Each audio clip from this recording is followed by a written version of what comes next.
Today, we're exploring two of the most iconic experiences in Sequoia National Park, the General Sherman Tree Trail and the Congress Trail.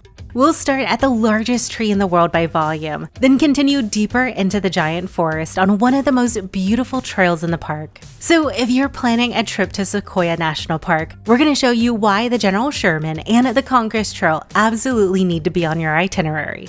The Congress Trail is located in the giant forest section of Sequoia National Park in the Sierra Nevada mountain range, about an hour-and-a-half drive outside of Fresno, California. The giant forest is the largest unlogged giant sequoia grove in the world. There are more than 8,000 sequoias here, and this grove has more exceptionally large sequoia trees than anywhere else in the world. The drive through the giant forest to the General Sherman parking lot is just as much a part of the experience as the hike itself. We just saw our first sequoia. Look. Oh my goodness. Look at it. Look at that. Look at these trees. We're entering the giant forest. Entering the giant forest right now. Oh my gosh. Look at this. Oh my god, I think I'm gonna cry. I have wanted to come here my entire life and I can't believe I'm here. As you enter the giant forest, you'll start to see these massive trees appearing along the road. And one of the major landmarks that you'll pass is the 4 guardsmen, also called the Guardians. These 4 giant sequoias mark the entrance of the giant forest, and it's such a surreal moment when you drive between them. Once you arrive at the General Sherman parking lot, there are a few different trails that you can explore in this area. The most popular is the General Sherman Tree Trail, which is about a mile-long out-and-back trail down to the famous General Sherman Tree. So the General Sherman Tree is at an elevation 212 feet below this area where we are right now. The walk back is steep. There are benches along the way where you can catch your breath. During the hike down, you'll come across educational signs about the sequoia trees, as well as signs that show you where you are in relation to the height of the General Sherman as you descend the 212 feet down the mountain. From this point, we're about 3/4 of the way up the General Sherman Tree, and then we're going to work our way down. Oh, cool. Well, it's nice that they have these benches so you can take a break and catch your breath, especially at this elevation. So we're now halfway, and there's where we're heading to. There is accessible parking closer to the tree, as well as free shuttles that you can ride during the summer back up to the main parking area if you want to avoid the steep hike back up the hill. Near the bottom, you'll come across an overlook where you'll get your first look at the spectacular General Sherman Tree. There it is, the largest tree on Earth. This tree is the biggest tree in the world by volume. A few other trees are taller and a few are bigger around, but no other tree has more wood in its trunk than the General Sherman Tree, with 52,500 cubic feet of wood in its main trunk alone. The Sherman Tree stands at an astounding 275 feet tall and is estimated to be about 2,200 years old. Its largest branch is over 7 feet in diameter, which is larger than most normal trees east of the Mississippi River. The top of the tree is dead, so it's no longer getting taller. However, it is getting wider every year, adding more wood to its volume. At the overlook is a life-size footprint of the General Sherman trunk, giving you an idea of just how big it is. Its irregular shape is caused by natural growth patterns as well as fire scars. So I'm standing in front of the General Sherman Tree right now, and this is the largest tree in the world by volume. So it's not the tallest, but it has one of the biggest girths of a tree on Earth, which is just incredible. Words cannot express how incredible it is. Videos and pictures just don't do it justice. I mean, we've seen pictures and videos, online of the tree before we came, and it just doesn't look nearly as big in the pictures and videos as it does in person. That is amazing. Look at this. It doesn't look real, to be honest. It doesn't look real, but wow.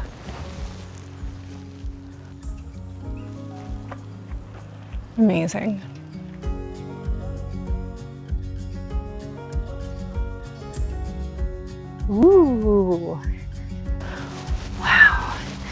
These trees are incredible.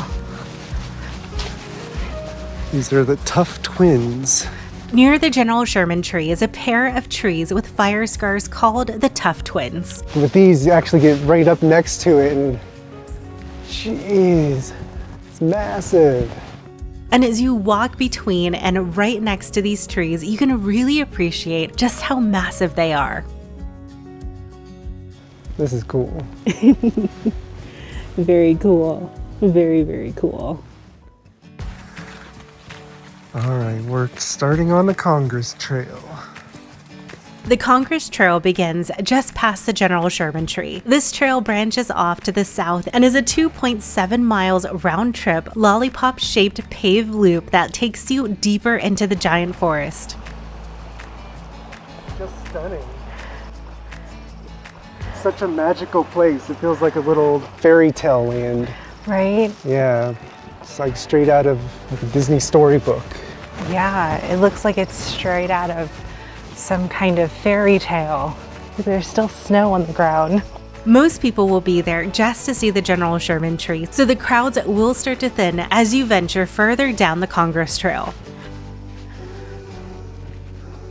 This trail is truly magical. From the start, it winds through massive sequoia trees, across wooden footbridges, and cascading streams. So cool.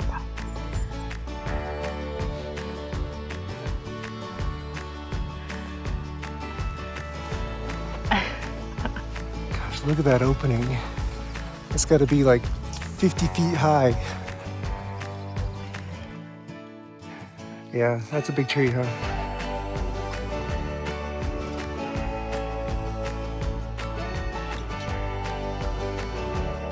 Going clockwise around the loop, one of the first notable trees that you'll come across is the President Tree. This tree unfortunately was missing its sign when we were there, so we didn't know it was this tree until we got back home and looked up photos online. The President Tree is 240 feet tall and is the third largest tree in the world by trunk volume and is estimated to be roughly 3,200 years old. Right next to the President Tree is a 0.1 mile side trail leading up to Chief Sequoia. This tree is named after the Cherokee scholar who created the Cherokee syllabary, which made it possible to write the Cherokee language. This is another massive tree standing 228 feet tall with fire scars on its trunk. If you're up for a longer hike, right next to Chief Sequoia is where you'll branch off and continue deeper into the giant forest on a 6-mile trail of sequoias. However, we decided to stick to the shorter Congress Trail on this trip. So, we are pretty far in on the Congress Trail right now, and words cannot express how absolutely incredible this entire trail has been. Like, these trees are so magical. So magical. I can't even put words together right now as to like how incredibly cool they are. They're just so amazing. And it is a lot of up and down.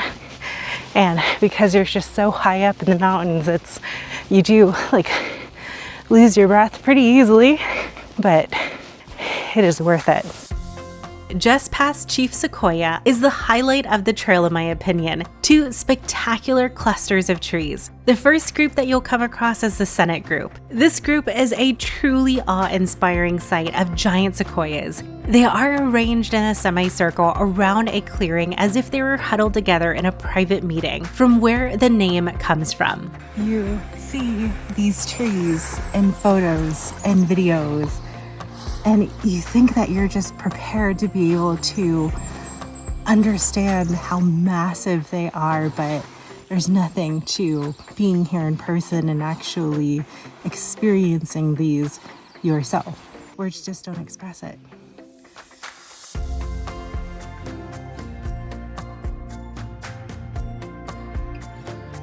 Look at this tree. You just feel so tiny in comparison. It just makes you feel tiny, like an ant. A short walk from the Senate group is the House group. This is an even tighter and denser group of trees that are packed so tightly that their trunks form a literal wall of wood that blocks out the light, creating a shady canopy beneath them. The Congress Trail got its name from the two major tree clusters that together represent the two houses of Congress. These group of sequoias are truly an amazing sight to see. Photos and videos just don't do them justice. You have to see them in person to really appreciate just how massive they are. Walking through these sequoias is just amazing. They are so incredible. I can't believe where I am right now. Look at that.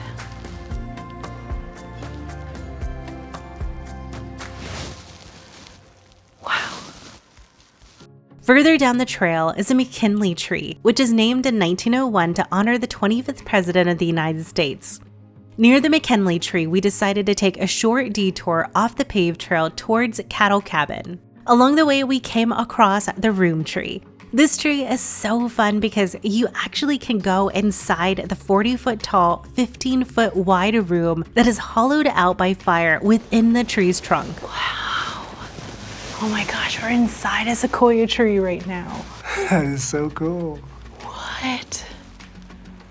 Oh my gosh, this is so cool. That's cool. That is so cool. Wow. Yeah, we just stepped out of this tree right here. Wow. It makes you just feel like you just landed in the world of giants, you know? Like it's just crazy. So what did we just come across? The Founders Group, dedicated to the memory of the citizens who worked to create Sequoia National Park. Wow. What an incredible place. Just past the Founders Group, we made it to Cattle Cabin. This tiny historic cabin was built in 1890 by cattlemen before this land became a national park. Could you imagine living here? The cabin and surrounding lands were purchased by the National Park Service in 1916. The Cattle Cabin. Being held together with some straps. Being held together with some straps. Oh wow, it really is being held together with some straps. This is cool though. Yep. Straps. That is how this cabin is being held. It's so cool. On the way back, we saw another pair of twinned trees growing side by side with a small tunnel between them. It's so fun to get to walk right beneath and between these incredible giants.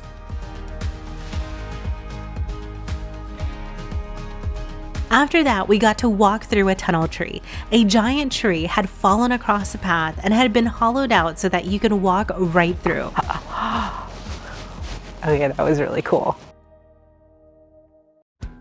If you are planning on hiking the Sherman Tree Trail and Congress Trail, here are a few tips and tricks that we learned during our visit. This is an extremely popular trail, and you'll want to arrive early to get parking and avoid the crowds. We arrived around 7 a.m. and had no trouble finding parking, but by the time we finished around 11 a.m., the parking lot was completely full. They do have a free shuttle service here that connects to some of the busier areas of the park, so I highly recommend using the shuttle once you find a parking spot, otherwise you'll struggle to find parking. Also, the elevation and steep hike back up to the parking lot makes the hike pretty challenging, so be sure to take your time and appreciate where you are and take in the serene atmosphere of the forest.